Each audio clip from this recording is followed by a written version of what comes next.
And just like that, the SEC changed. There you go. Nick Saban, not a part of the conference that he helped elevate into an incredible stratosphere, one of the best coaches of any sport, of any generation.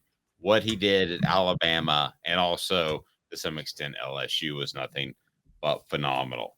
But he suddenly announces his retirement. So, welcome to the program. We've got breakdowns galore because does this affect Tennessee? Well, absolutely it does. From a recruiting standpoint, we're going to take a look at that. If you haven't been to offthehooksports.com yet, Caleb Giroux has a great breakdown of some guys that maybe are back on Tennessee's radar and also some success that Tennessee had against Alabama, even though they were still led by Nick Saban. So I don't think that Alabama really has ever been, and we'll talk about this more, Caleb, but I don't think they've ever been that recruiting rival that we've seen at other schools like Georgia.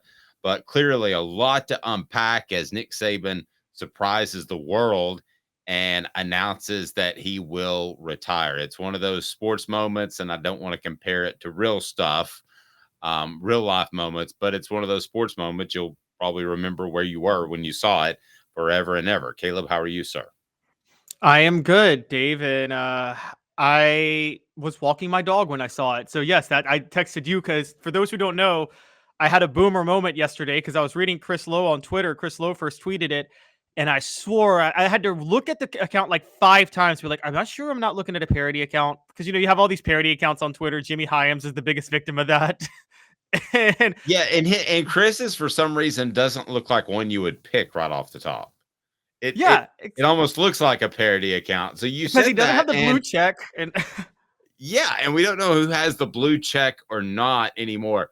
I remember where I was, and we're going to get into how this affects Tennessee and the SEC, but I remember what step I was on in our family home when my aunt and uncle told me about Paul Bear Bryant passing away shortly after he retired. They were huge Alabama fans. Not sure why, but they were huge Alabama fans. So I remember that. We remember football moments, not as much as real stuff. And the real stuff that I'm referring to, but we in the South remember those moments more than anywhere else in the country. Maybe you could argue some Ohio and Michigan areas are that involved with their sports, but it's one of the things that makes the SEC very, very, very special. We're represented by Banks & Jones. Go to banksjones.com. And Andy Mason of andymasonrealestate.com. Best realtors you can find, and they're right there in East Tennessee. 40 years of experience, best prices, best service in the business. They're phenomenal. I've known Andy Mason for decades, literally. Go with Andy Mason.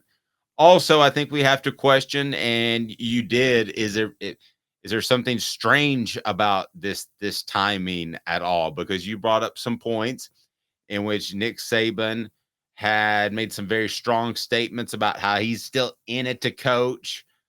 He's still fired up. This is clearly not a situation of Jimbo Fisher stumbling out the door. This is a guy who was building for the foreseeable future. Now, you and I may not like his hires at coordinator, but it looked like he had a long-term plan. So I was definitely surprised when I heard Nick Saban was retiring. Yeah, so for those who, and I touched on this last night when I went live last night. I want to thank everybody for tuning in last night when we did that. For those who are curious and why I want to bring this up is that you can't just say Nick Saban doesn't like NIL and transfer portal and things like that. Because Nick Saban, if he didn't like those things, he would have retired in 2021. He wouldn't retire now. He told, and Stephen A. Smith said on First Take about last week that, and whatever you think of him, I don't think he lies when he quotes players. I don't think talking heads lie when they quote what people have told them. And he said that Nick Saban told him personally that it was something like the mark of greatness is being able to win in different times as things adapt. And that's the challenge he embraces. Well, if that's the case, he wouldn't bolt from NIL and transfer portal. Nick Saban, Dave. Isn't Saban the type that would embrace the challenge of winning in the era of NIL and transfer portal just to prove he could do it? Reluctantly, and I think he has, right? It isn't Jahmyr Gibbs proof that he brought a guy in, isn't getting Bryce Young $1 million before he took his first snap, even though I'm sure that Nick Saban wasn't involved in that very closely. But aren't those all signs that he did adapt? And he may not like it and he may not want to coach under it, but if he had to, if you said, I'm betting all I have that if Nick Saban gave you 3 years under this current scenario, he'd have a national championship. Buddy, I'm taking the national championship side. I don't know about you. I'm taking it too, easily. And he was also, let's not forget, last January, Jairo was the one who reported this when he was on our show last year. Nick Saban didn't go home in January last year. He was so mad about not being in the playoff. He spent the whole month of January recruiting. You're not recruiting. When you're recruiting like that, you're not thinking about the next year. When you're recruiting, you're thinking at least 2 years down the road. So why would he be thinking 2 years down the road and then retire within a year? And so I want to bring this up to say this, guys.